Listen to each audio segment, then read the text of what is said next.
left a bitter taste.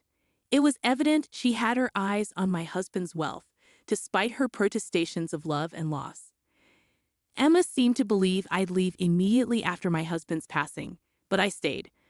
Benjamin appeared strong at work, but I could see he was overexerting himself. I couldn't fathom handing over our home to someone like Emma. Plus, even though it had only been 2 years, our house held cherished memories of my husband. I wanted to linger in those memories for a while longer. Emotions aren't easily let go. The time I spent with him was precious. He once mentioned that Emma felt more like a roommate than a mother to him.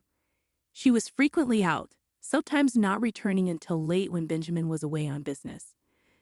But my husband didn't want to burden Benjamin, who was already busy with work, so he kept his concerns to himself. Surprisingly, Emma acted very differently when Benjamin was around. It was like there were two sides to her personality. When Benjamin left for work, Emma would bid him farewell with a smile. "Take care of Ethan for me," Benjamin would say. Emma would respond warmly, assuring him that Ethan was precious to her too, and that she trusted Benjamin to take care of him. Once Benjamin was gone, Emma's demeanor changed. Her smile faded, and she would make plans to go out with friends or to the movies. When I questioned her plans, she would brush it off, reminding me not to trouble Benjamin unnecessarily, as he was working hard for us. "If you say anything, he'll worry and won't be able to focus on work. Just study quietly at home every day, all right?" "Got it." That became our routine, but Benjamin didn't seem too bothered once he got used to it. In fact, he preferred not being the center of attention. As a child, he saw Emma as more of his dad's wife than his own mother. Benjamin always appreciated Emma's presence when he was young, allowing his dad to focus on work. The company Benjamin now managed was a legacy from his step-grandfather, and he showed a natural talent for running it. Under his leadership, the company flourished, managing 5 businesses with annual revenues in the hundreds of millions. With such responsibilities, Benjamin was always incredibly busy.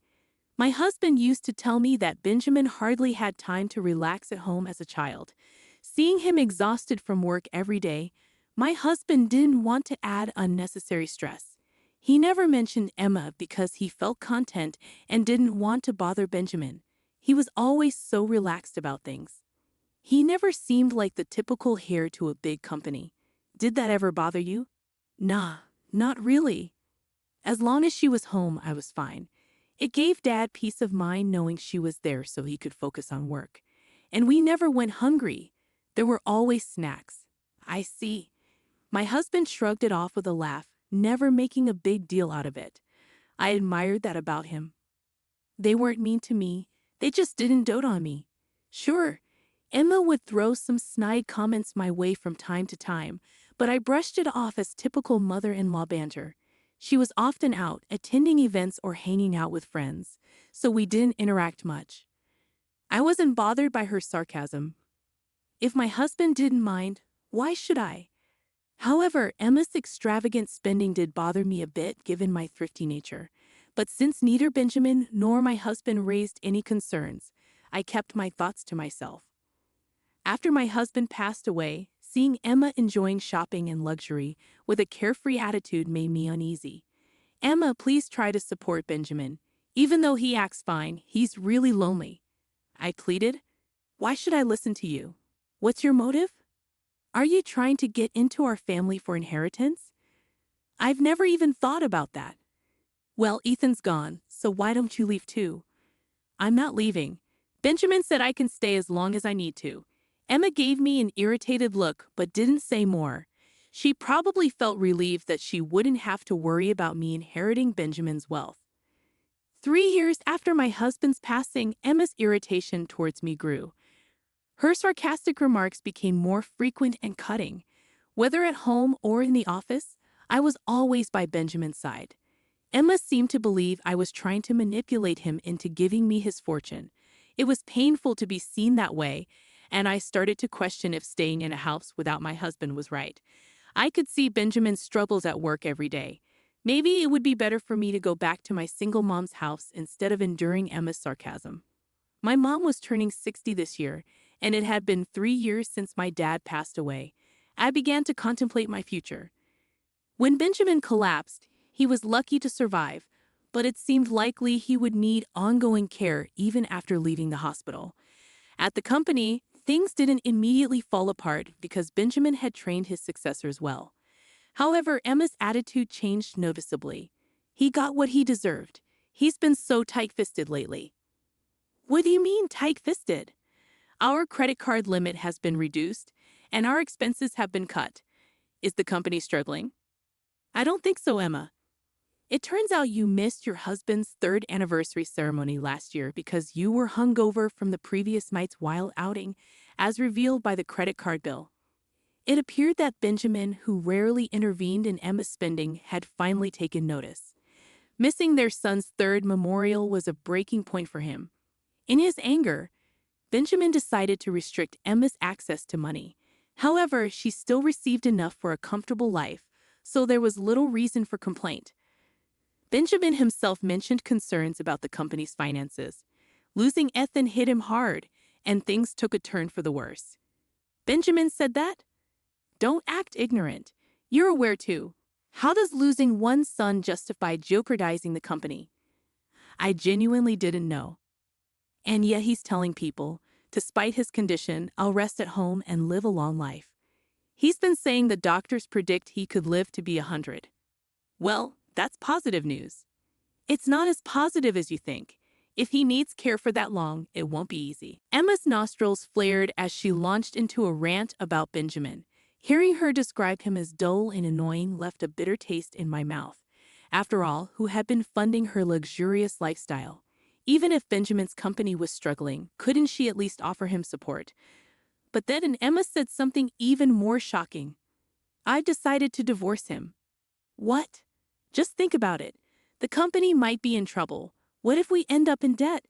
It's only sensible to settle the property and leave before we run out of money. Are you really planning to abandon Benjamin when he needs help? I can't handle taking care of a sick old man with no money left. I'm going to take what I can before his will disappears and then leave. Is that your plan? Emma's words, spoken as if she had come up with a brilliant idea, filled me with disgust. However, just a week after that conversation, Benjamin's health took a sudden turn for the worse, and he passed away unexpectedly. He's gone too, just 3 years after my husband passed. Everything felt like it was closing in. Benjamin's voice echoed my husband's. Sometimes talking to him felt like talking to my late husband. Not being able to hear his voice anymore, it's unbearable. Oh dear, he's passed away. What about his assets? His company hasn't collapsed yet. Maybe he died before taking on debt for my sake. This means all remaining assets are mine. You sound pleased despite Benjamin's recent passing. Caught on to that, did you? Too bad for you, though. You won't be inheriting anything. I would have preferred Benjamin to be alive over any inheritance. Don't act noble now. You're just putting on a show to impress everyone, aren't you? Even if you asked, there wouldn't be a cent for you. Despite Benjamin's death, all Emma cared about was money. How could she be so heartless?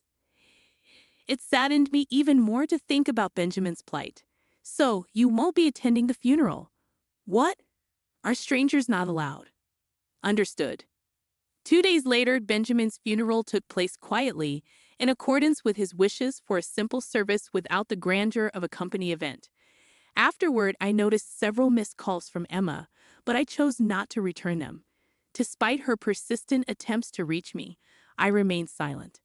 Then, unexpectedly, Emma appeared at my workplace one day. I finally found you? Why haven't you been answering my calls? She demanded. Emma, what do you need? I replied cautiously.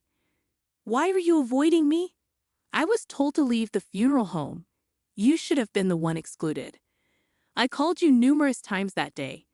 What's going on? She pressed. Well, you're no longer considered part of my family, I explained. What? Emma exclaimed. You mentioned that strangers weren't allowed at the funeral, so we decided to have a family-only service, and since you're now a stranger to us, I politely requested that you not attend. You're the one who's the stranger here, Emma retorted. No, actually, it's you who's the stranger, I clarified. What do you mean? Emma questioned. When Benjamin became ill and was expected to be bedridden, Emma served him with divorce papers. She assumed that because Benjamin was hospitalized, he had left this world without finalizing the divorce. However, I had already submitted those divorce papers as Benjamin had requested. Therefore, legally and in reality, Emma is now a stranger to us. In the past, Benjamin confided in me about the company's precarious situation. He feared potential debt and realized they couldn't sustain their current lifestyle. He suggested downsizing to a more modest life for just the two of them.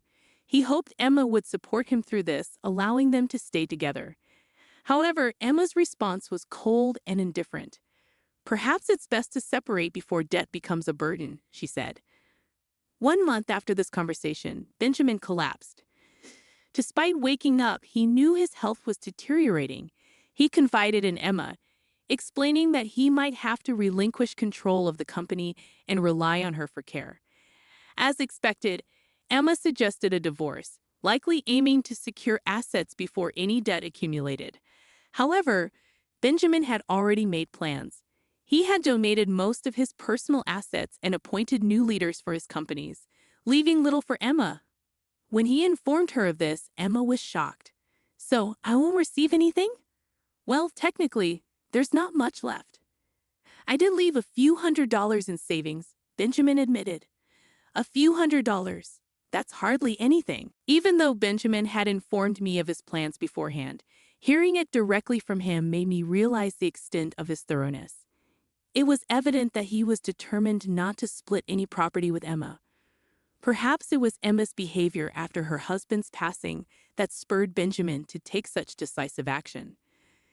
"But what about the house? If I sell it—" "Yes, well, please vacate the premises as soon as possible. I'm staying with Mom for now, but I intend to move back eventually." "What are you saying? You're essentially a stranger. You have even fewer rights than I do." "As I mentioned before, you're the stranger here, Emma, considering you're already divorced. Besides, the house was originally inherited by Benjamin from his grandfather, so it doesn't count for property division in a divorce. So why do you believe you have the right to reside there?" "Because when I married Benjamin, we legally adopted each other." "What? So you're implying I have a claim to inherit Benjamin's property? It's hard to believe, isn't it?" The idea of adoption had originated from Benjamin himself. At the time of our marriage, I hadn't given it much thought. In his eyes, I was becoming his daughter by marrying his son, so I agreed to the arrangement. However, I never disclosed this information after my husband's passing, fearing that Emma would misconstrue it as me being motivated by the family fortune. "I have work to attend to. Could you please leave?" I've instructed Emma that any communication should go through our lawyers. I've sought guidance from our company's legal advisors. I called security to escort Emma off the premises, making it clear she was not welcome back. Despite her resistance, she left quietly when I threatened to involve the police. She tried to contact me numerous times afterward, but I chose to ignore her completely. Her persistent attempts to claim our fortune only led to a flood of complaints to our lawyer. Our company was thriving, much to Emma's bewilderment. She argued that if it were bankrupt, there would be wealth to divide. However, the company had already been passed on to a successor before Benjamin's passing, rendering it no longer his possession. As a result, there was nothing left for Emma to stake a claim on. Regarding the family's real estate holdings, everything had been settled in the divorce prior to Benjamin's passing. Our lawyer patiently clarified to Emma that she had no claim to any of it. It was evident that Emma had been persistent in her pursuit, much to the lawyer's exasperation. Emma, under the mistaken belief that she was entitled to a portion of the will, had incurred substantial debt on her credit card.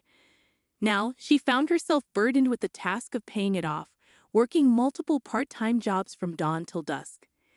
However, her financial struggles were not my concern. Emma was a decade younger than Benjamin, having married him at 25 and now being 55. With almost 30 years of marriage behind them, Emma was entitled to survivor benefits from the Social Security taxes Benjamin had paid even after their divorce. However, she would only become eligible for these benefits upon reaching 60, which was still 5 years away. Additionally, She needed to have filed for a division of the pension within 2 years of their divorce. I wasn't certain if Emma was aware of these requirements, nor did I feel any obligation to inform her. I harbored no sympathy or responsibility for Emma's welfare. Currently, I reside in the home I once shared with my mother, Benjamin, and my late husband. My days unfold calmly and serenely. There are moments when memories of my husband and Benjamin bring a smile to my face, mingled with tears. Yet, recalling their warm smiles inspires me to embrace each day with joy.